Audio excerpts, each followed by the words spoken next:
Hello friends, मैं देवेंद्र कुमार आप सभी का स्वागत करता हूं अपने यूट्यूब चैनल डीएम क्लासेस पर।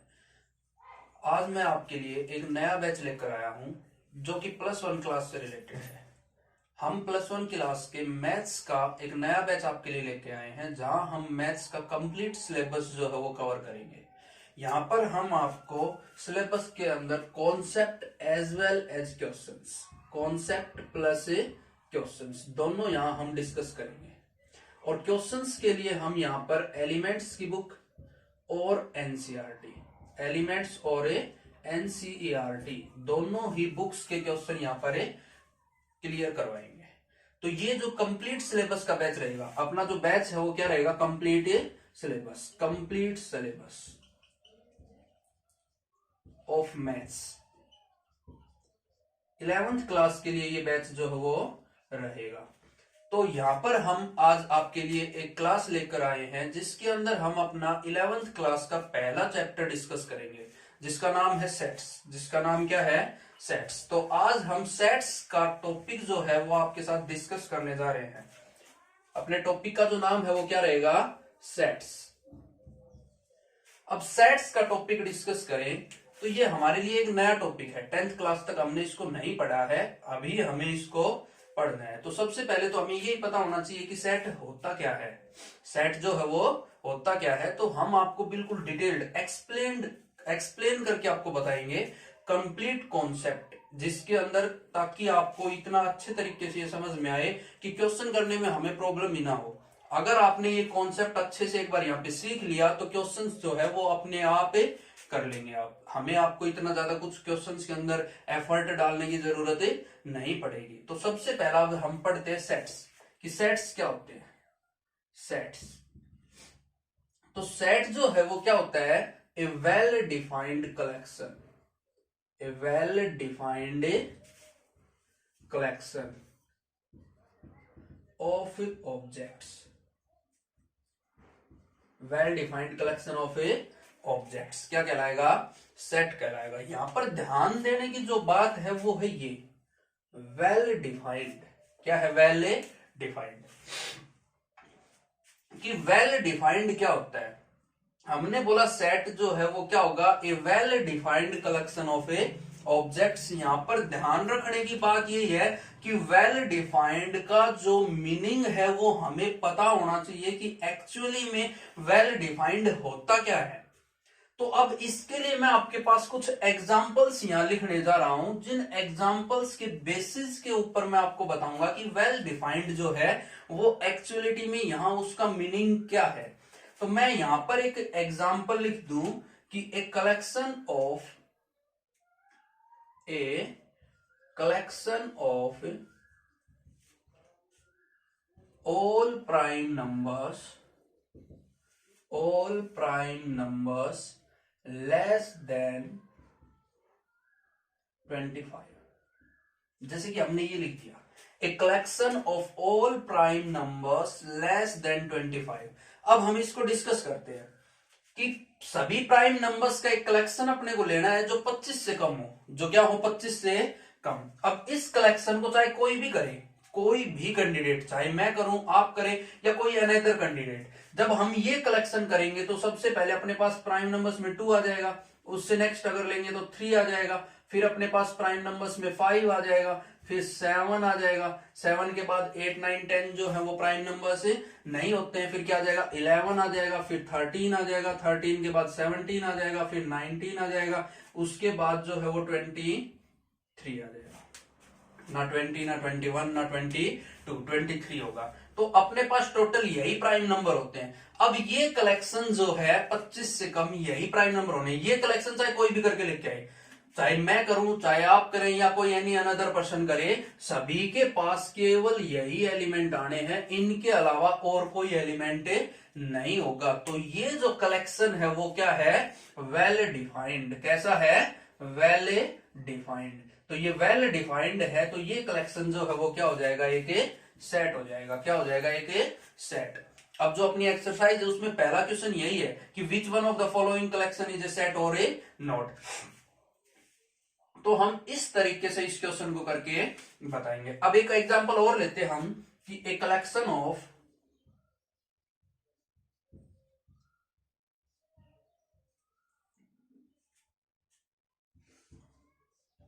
Top 10 players.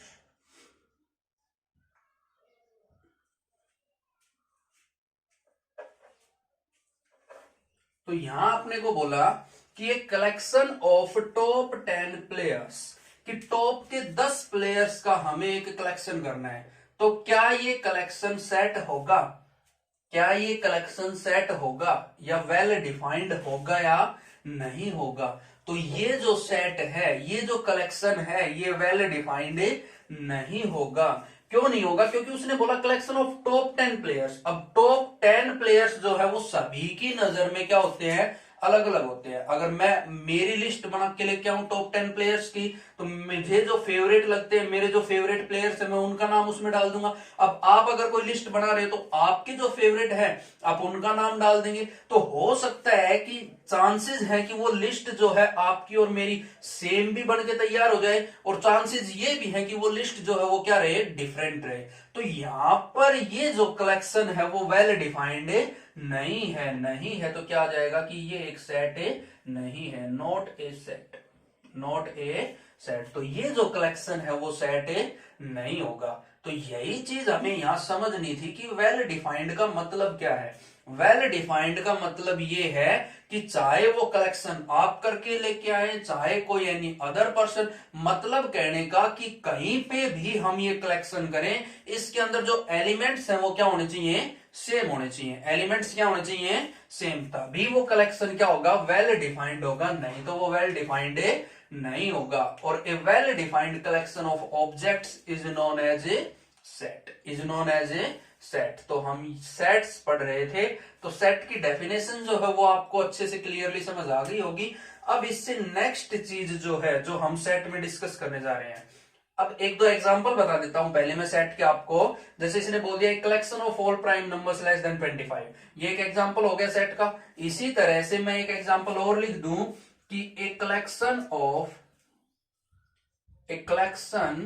Of all natural numbers, all natural numbers, ये भी क्या है? एक सेट ही है। ये भी क्या होगा? एक सेट होगा। इसी तरह से हम अगर कोई और एग्जांपल लेना चाहें, तो जैसे मैं एक एग्जांपल और बोल दूं कि a collection of all books in a particular library, in a particular library, ये भी क्या है? एक सेट है। क्यों है ये सेट? क्योंकि देखो एक collection of all books in a particular library, किसी पर्टिकुलर लाइब्रेरी का नाम लिया है, तो वहां पे जितनी भी बुक्स अवेलेबल है, चाहे कोई भी उनका कलेक्शन करके लेके आए, सभी का कलेक्शन क्या आना है? सेम आना है। तो ये जो है वेल डिफाइंड कलेक्शन हो गया। तो ये क्या हो गया? सेट हो जाएगा। अब यहां पर हम लोग सेट के अंदर नेक्स्ट चीज जो पढ़ेंगे वो क्या पढ़ेंगे कि सेट को नोट कैसे किससे किया जाएगा, उसका जो नाम है, नोटेशन जो है वो कैसे दी जाएगी, सेट की नोटेशन जो है वो कैसे दी जाएगी। अभी नेक्स्ट जो है वो है नोटेशन ऑफ सेट्स। क्या है notation of A sets? Notation of A sets. तो सेट्स को जो है यूजुअली हम कैपिटल लेटर्स से नोट करते हैं। किससे नोट करते हैं? Capital letters, capital letters. जैसे कि बोल दिया कि set A, set B, set C, set D and so on. तो सेट की जो नोटेशन है वो हम किससे देते हैं? कैपिटल लेटर्स से देते हैं। इसमें ज्यादा कुछ पढ़ने की जरूरत नहीं है, बस यही चीज हमें पता होनी चाहिए कि सेट को किससे नोट किया जाता है? कैपिटल लेटर्स से। बट यहां पर याद रखने की एक बात यह कि यहां पर कुछ स्टैंडर्ड नोटेशंस हैं सेट के अंदर। स्टैंडर्ड नोटेशंस, स्टैंडर्ड नोटेशंस, उनको हमें याद रखना है, जो हम यहां अभी डिस्कस करते हैं। अगर हमें कहीं मिल जाए कैपिटल एन, तो इसका मतलब क्या है? Set of natural numbers, set of natural numbers. कि कैपिटल एन का मतलब क्या है? Set of natural numbers. अगर कहीं मिल जाए डब्ल्यू, तो इसका मतलब है सेट ऑफ होल नंबर्स। क्या है? Set of whole numbers. और अगर कहीं हमें मिल जाए जेड, तो इसका मतलब है set of integers, set of integers. अगर हमें कहीं मिल जाए क्यू, तो इसका मतलब है set of rational numbers, set of rational numbers. और अगर कहीं मिल जाए आर तो इसका मतलब है set of real numbers, set of real numbers. तो ये कुछ स्टैंडर्ड नोटेशन थी जो अपने को याद रखनी है। अगर कहीं कैपिटल एन मिल जाए तो क्या है, सेट ऑफ नेचुरल नंबर्स। अगर कहीं डब्ल्यू मिल जाए तो सेट ऑफ होल नंबर्स। अगर कहीं जेड मिल जाए तो सेट ऑफ इंटीजर्स। अगर कहीं क्यू मिल जाए तो सेट ऑफ रैशनल नंबर्स। और अगर कहीं मिल जाए आर तो सेट ऑफ रियल नंबर्स। अब इसी के अंदर थोड़ा सा मॉडिफाई करके बोलेगा वो कि अगर जेड के ऊपर बोल सकता है कि जेड पॉजिटिव तो आ जाएगा सेट ऑफ पॉजिटिव इंटीजर्स। तो क्या आ जाएगा, set of A positive integers. यहां पर केवल प्लस वाले इंटीजर लेंगे हम लोग। और अगर वो बोल दे जेड नेगेटिव तो इसका मतलब क्या है, सेट ऑफ नेगेटिव इंटीजर्स। मतलब यहां केवल और केवल नेगेटिव इंटीजर लेंगे, माइनस वाले नंबर, प्लस वाले नंबर जो है वो यहां हमें नहीं लेंगे। इससे नेक्स्ट क्याऊ में भी ऐसा ही है। अगर वो बोले क्याऊ पॉजिटिव तो आ जाएगा set of positive rational numbers. और अगर बोल दे क्याऊ नेगेटिव तो वो हो जाएगा set of negative rational numbers. और सिमिलरली अगर वो बोलता है आर पॉजिटिव तो ये आ जाएगा set of positive real numbers, set of positive real numbers. और अगर वो बोल दे आर नेगेटिव तो इसका मतलब है set of negative real numbers, negative real numbers. तो ये था ओवरऑल अपने पास नोटेशन ऑफ सेट्स। ये जो स्टैंडर्ड नोटेशन है उनको अपने को याद रखना है, क्योंकि मोस्टली क्वेश्चंस में वो अपने को लिख के नहीं देगा, केवल इन नोटेशंस का ही यूज करेगा कि any element belongs to capital R, मतलब कि वो एलिमेंट किससे बिलोंग कर रहा है, रैशनल नंबर से, ना सॉरी रियल नंबर से। जैसे बोल दे कि x belongs to capital R, इसका मतलब कि x जो है वो कहां से लेना है अपने को, रियल नंबर से। वो बोल दे any element x belongs to capital n, कहने का मतलब x किससे बिलोंग कर रहा है, नेचुरल नंबर से। तो इस तरह से स्टैंडर्ड नोटेशन जो अपने को मिल सकती है क्वेश्चन में।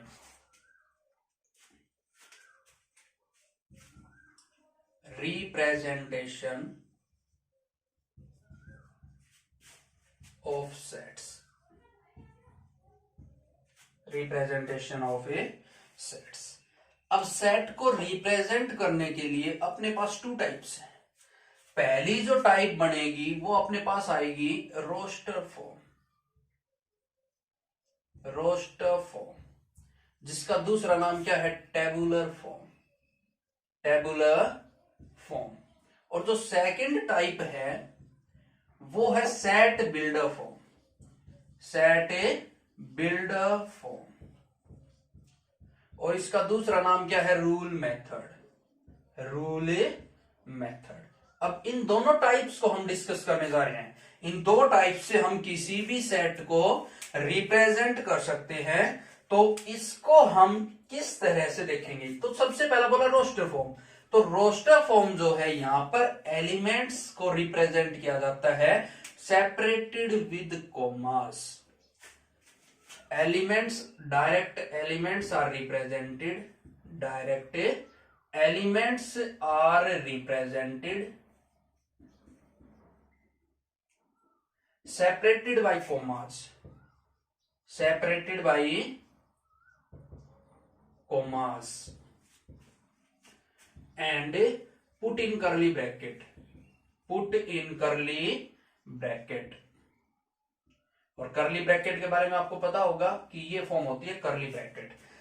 तो क्या है कि रोस्टर फॉर्म में हम डायरेक्ट एलिमेंट्स को लिखेंगे और उनके बीच में क्या लगाएंगे, कोमा लगाएंगे, और उन एलिमेंट्स को एक कर्ली ब्रैकेट में रखा जाएगा। जैसे मैं कोई एग्जांपल ले लूं कि कोई सेट ए है अपने पास 2 3 4, कोमा लगा दिया और कर्ली ब्रैकेट में रख दिया। कोई सेट बी है अपने पास 5 8 15, कर्ली ब्रैकेट में रख दिया। तो इस तरह की जो फॉर्म होगी इसको क्या बोला जाएगा, रोस्टर फॉर्म या फिर टेबुलर फॉर्म। क्या बोलेंगे, रोस्टर फॉर्म या फिर टेबुलर फॉर्म। और यहां पर नेक्स्ट जो टाइप है सेट बिल्डर फॉर्म, यहां पर हम यूज करेंगे स्पेशल टाइप का।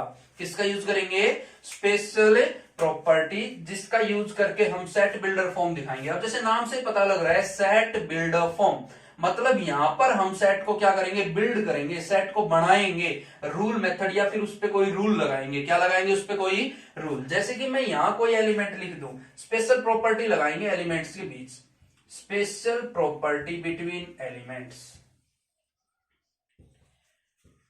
बिटवीन एलिमेंट्स के बीच कोई स्पेशल प्रॉपर्टी होगी। जैसे मैं लिख दूं कोई सेट ए है जिसके अंदर अपने पास एलिमेंट x है, where x belongs to natural number and x less than equals to 10। इस तरह की जो फॉर्म लिखी जाएगी वो क्या होगी, सेट ए बिल्डर फॉर्म होगी। क्या होगी, सेट ए बिल्डर फॉर्म। जैसे मैंने बोला कि सेट के अंदर कोई एलिमेंट x आएगा और वो एलिमेंट x क्या होगा, कोई नेचुरल नंबर होगा, और क्या होगा, वो 10 या 10 से छोटा। तो इस तरह की जो फॉर्मेशन है वो क्या होगी, सेट ए बिल्डर फॉर्म होगी। क्या होगी वो, सेट ए बिल्डर फॉर्म या फिर ए रूल मेथड। अब इसे नेक्स्ट डिस्कस करें तो है टाइप्स ऑफ सेट,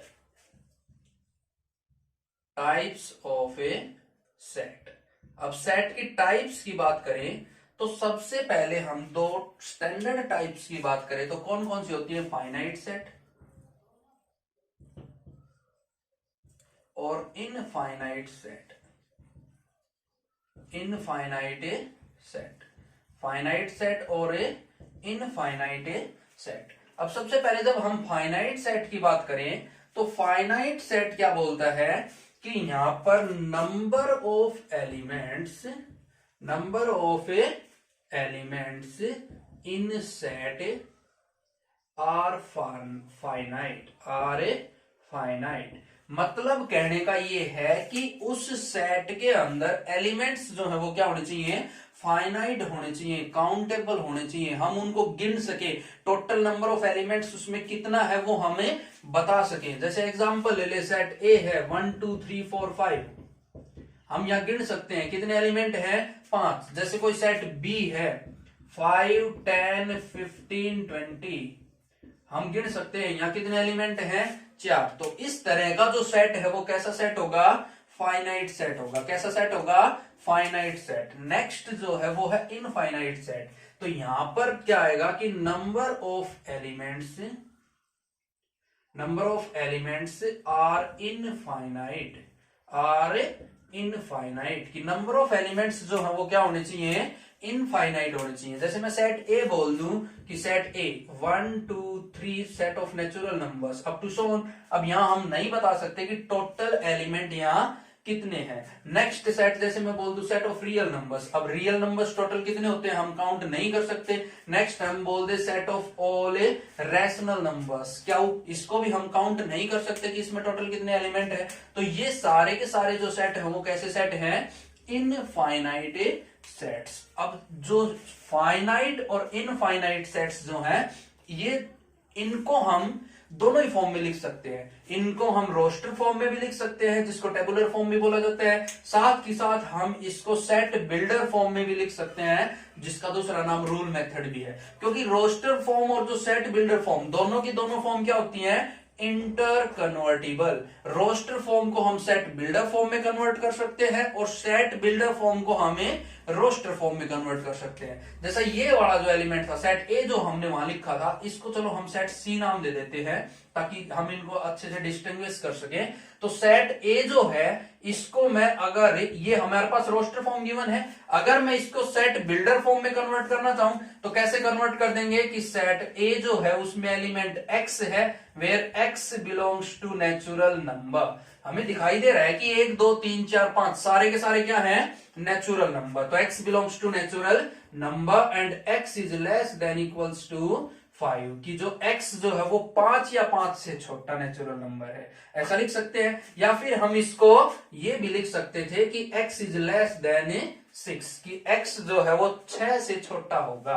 क्या होगा, 6 से छोटा, ऐसा लिख सकते थे। सिमिलरली अगर मैं b को लिखना चाहता तो मैं क्या लिखता कि b इज इक्वल्स टू, अब यहां पे देखो क्या है, 5 10 15 20, 5 10 15 और 20 सारे सारे 5 के मल्टीपल्स है। तो मैं यहां लिख दूंगा कि b is equals to 5x। हम ऐसा लिख सकते हैं, भाई सारे 5 के मल्टीपल है तो मैं उसको 5x लिख सकता हूं कि ये किसके बराबर है, 5x के बराबर। अब जहां पर x बिलोंग कर रहा है नेचुरल नंबर से। अब नेचुरल नंबर है तो सबसे पहले मैं x की वैल्यू 1 रखूंगा, तो 1 रखूंगा, 5 1 जा 5, और x जो है वो क्या होना चाहिए, लेस देन इक्वल्स टू 4, क्योंकि 5 जब x की वैल्यू 4 रखेंगे तो 5 के क्या आ जाएगा 20, तो ये क्या हो गई उसकी सेट बिल्डर फॉर्म। और अगर इसको लिखना चाहें तो ऐसा लिख सकते हैं। तो सेट बिल्डर फॉर्म और रोस्टर फॉर्म जो है वो क्या है, इंटर कन्वर्टिबल। तो फाइनाइट सेट और इनफाइनाइट सेट जो है, चाहे कोई भी सेट हो, उसको हम दोनों फॉर्म में लिख सकते हैं, सेट बिल्डर फॉर्म में भी और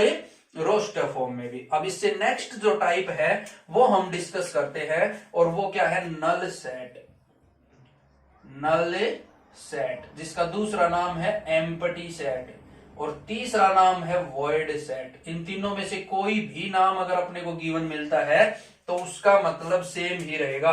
नल सेट, एम्प्टी सेट या फिर वॉइड सेट, तीनों का मतलब एक ही है। और इसको रिप्रेजेंट करने के लिए हम लोग एक स्पेशल कैरेक्टर का यूज करते हैं जिसको क्या बोलते हैं, फाई।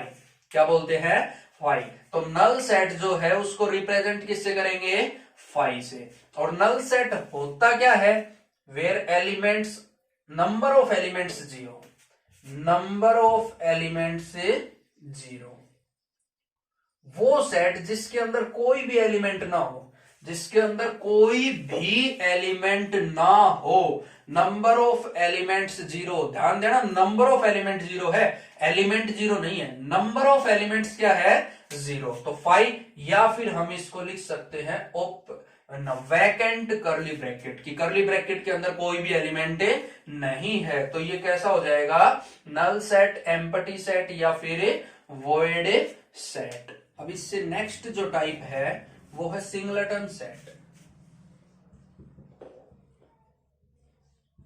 Singleton set.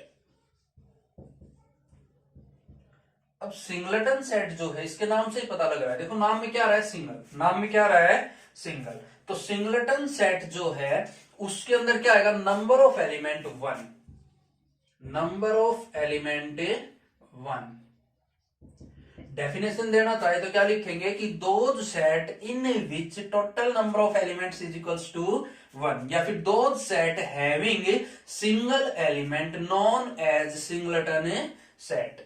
तो वो सेट जिनके अंदर केवल एक ही एलिमेंट हो क्या कहलाएंगे भाई, सिंगलेटन सेट कहलाएंगे। क्या कहलाएंगे, सिंगलेटन सेट। इसके लिए एग्जांपल्स लिखना चाहें हम तो जैसे कि बोल दिया कि सेट 1 हो गया, ये हो गया सेट, जैसे मैं लिख दूं 5, ये भी एक सिंगलेटन सेट है। एक ये एग्जांपल ध्यान रखेंगे भाई कि हम 5 के ऊपर करली ब्रैकेट लगाते हैं तो ये सिंगलेटन सेट होगा या नल सेट, तो ये एक सिंगलेटन सेट ही होगा। ध्यान रखना ये बात, कंफ्यूज नहीं होना है इसमें। 5 जो मैंने बताया था वो बताया था 5 एम्प्टी सेट, जब इसके ऊपर कोई भी करली ब्रैकेट नहीं है, जब इस पे कोई भी करली ब्रैकेट नहीं है तो क्या है, ये एम्प्टी सेट है। और अगर इस पे करली ब्रैकेट लग रहा है तो फिर क्या है, ये एक सिंगलेटन सेट, क्योंकि यहां पर ये एक फाई जो है ये एक एलिमेंट का काम कर रहा है ना कि किसी सेट का।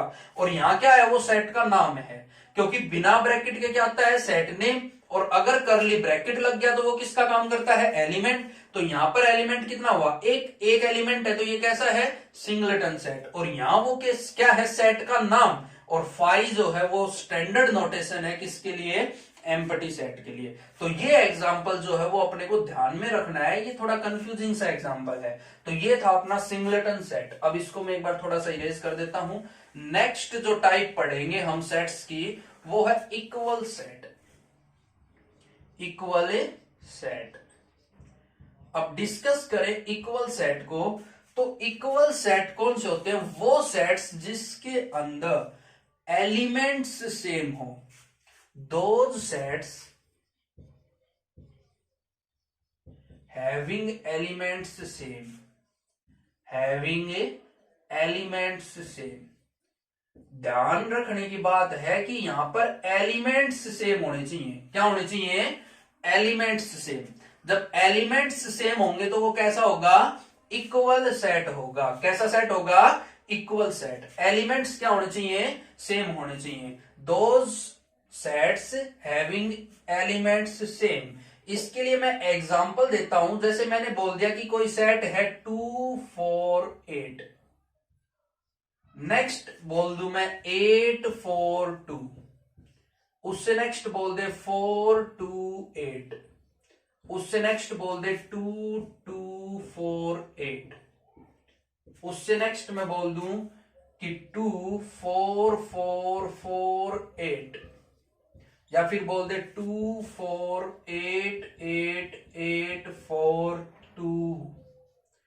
ये सारे के सारे जितने भी सेट मैंने यहां लिखे हैं सारे के सारे क्या है, इक्वल सेट्स हैं। सारे के सारे क्या है, इक्वल सेट। क्यों? क्योंकि इनमें एलिमेंट सेम है, 2 4 8, 2 4 और 8, इसके अलावा और कोई एलिमेंट इनमें नहीं है। इसका मतलब ये सारे के सारे एलिमेंट्स जो है वो क्या है ना, सॉरी, सारे के सारे सेट्स जो है वो क्या है, इक्वल सेट। क्योंकि इक्वल सेट में एलिमेंट सेम होना चाहिए, नंबर ऑफ एलिमेंट चाहे कुछ भी हो, एलिमेंट सेम होने चाहिए। ये नहीं देखना कि उसके अंदर एलिमेंट्स जो है वो कितनी बार रिपीट हो रहा है, नंबर ऑफ रिपीटेशन हमें यहां नहीं देखनी है। चाहे एक एलिमेंट 3 बार रिपीट हो रहा हो, 2 बार हो रहा हो, 4 बार हो रहा हो, या फिर सारे एलिमेंट रिपीट हो रहे हो, उससे कोई मतलब नहीं है। हमें केवल ये चीज देखनी है कि उसमें एलिमेंट्स सेम है या नहीं है। अगर एलिमेंट्स सेम है तो वो क्या है, इक्वल सेट है, और अगर एलिमेंट्स सेम नहीं है तो वो इक्वल सेट नहीं है। बस यही चीज अपने को यहां पे ध्यान रखनी थी। अब इससे जो नेक्स्ट टाइप है वो है इक्विवेलेंट सेट। इक्विवेलेंट सेट, बात करें इक्विवेलेंट सेट्स की तो ये बोलेगा दो sets having number of elements same. दो sets having number of elements same, number of elements same, known as equivalent set. अब देखो इक्वल और इक्विवेलेंट में थोड़ा सा डिफरेंस है। यहां पे बोला था एलिमेंट सेम होने चाहिए, और यहां क्या होना चाहिए, नंबर ऑफ एलिमेंट सेम होना चाहिए। क्या होना चाहिए, नंबर ऑफ एलिमेंट सेम। जैसे मैं एग्जांपल लिख दूं कि कोई सेट ए है 2 3 4 2 3 4, सेट बी है 5 8 10, सेट सी है 9 11 13। ये सारे के सारे जो सेट है वो कैसे सेट है, इक्विवेलेंट सेट्स। कैसे सेट्स है, इक्विवेलेंट सेट्स। क्यों? क्योंकि इनके अंदर नंबर ऑफ एलिमेंट सेम है। क्योंकि यहां पे भी 3 ही एलिमेंट है, यहां पे भी 3 ही एलिमेंट है, और यहां पे भी क्या है, 3 ही एलिमेंट। तो ये तीनों सेट जो है वो कैसे है, इक्विवेलेंट सेट्स। कैसे सेट्स है, इक्विवेलेंट सेट्स। अब नेक्स्ट जो है वो है cardinal number of A set. Cardinal number of A set. Cardinal number of A set. अब कार्डिनल नंबर जो है वो क्या होता है, number of elements, number of elements in given set, in given A set. कि गिवन सेट जो है, कोई भी सेट अपने को जो दिया हुआ है उसके अंदर जो नंबर ऑफ एलिमेंट्स हैं वो क्या होगा, cardinal number of A set. वो क्या होगा, cardinal number of A set. अब कार्डिनल नंबर की बात करें तो इसको रिप्रेजेंट किया जाता है एन ऑफ सेट नेम से। सेट का जो भी नाम होगा वो यहां आ जाएगा, एन ऑफ ए। जैसे मैं बोल दूं कि सेट ए है कोई अपने पास 2 4 6 8 2 4 6 8, इसके लिए हमें कार्डिनल नंबर निकालना हो तो वो क्या होगा, एन ऑफ ए। क्या होगा, एन ऑफ ए, और वो कितना हो जाएगा, 4। Number of elements in given set, तो यहां पे कितने एलिमेंट है, 4, तो क्या आ गया, 4। जैसे मैं कोई सेट बी बोल दूं 2 3 9 2 3 9, तो यहां पर मैं निकालूं एन ऑफ बी। बी जो है वो कितना हो जाएगा, 3, क्योंकि यहां पर 3 एलिमेंट है तो कितना आ गया, 3। जैसे कोई सेट सी हो, यहां पे दिया हुआ हो 1 5, तो यहां से जब मैं एन ऑफ सी निकालूंगा तो कितना आ जाएगा, 2, क्योंकि यहां पे कितने एलिमेंट हैं, 2, तो कितना आ गया, 2। तो ये हो गया कार्डिनल नंबर। और एक चीज यहां पर ध्यान रखना कि कार्डिनल नंबर जो है वो केवल और केवल फाइनाइट सेट के लिए एग्जिस्ट करेगा। किसके लिए एग्जिस्ट करेगा, फाइनाइट सेट के लिए। इन फाइनाइट सेट का कार्डिनल नंबर जो है वो डिफाइन नहीं होगा। क्यों? क्योंकि इनफाइनाइट सेट के अंदर हम टोटल नंबर ऑफ एलिमेंट्स बता ही नहीं सकते, और जब नहीं बता सकते तो कार्डिनल नंबर क्या हो जाएगा, नॉट ए डिफाइंड। तो कार्डिनल नंबर जो है वो केवल और केवल फाइनाइट सेट का हमें निकाल सकते हैं। तो आज की क्लास में हम इतना ही करते हैं। अगर आपको ये क्लास पसंद आई हो, कॉन्सेप्ट आपको अच्छा लगा हो, तो भाई मेरे को कमेंट करके बताएं। अगर आप हमारे चैनल पे नए हैं तो अपने चैनल को सब्सक्राइब कर दें, और अगर आप हमारे साथ पहले से जुड़े हुए हैं तो बेल आइकन को दबा के रखें, ताकि हमारी जो नई नई वीडियोस आएंगी उनकी नोटिफिकेशन जो है वो आपको मिलती रहे, और आप कोई भी वीडियो जो है उसको मिस ना करें। और इस वीडियो को अपने फ्रेंड्स के अंदर शेयर करें ताकि वो भी यहां से कुछ बेनिफिट ले सके। Thank you. जय हिंद।